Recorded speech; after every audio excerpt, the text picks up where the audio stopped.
गोटे झील जा ना हूँ गौरी माने मु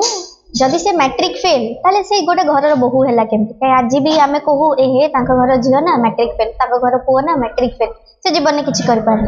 आज भी समाज एमती बहुत सारा लोक अच्छा एमती जो मैंने टीज करती स्टूडेंट मान को किंतु आम सोशल मेसेज हूँ या कि आम केबे भी क्या हरास करवानी केबे भी क्या डिमोरालाइज करवानी सब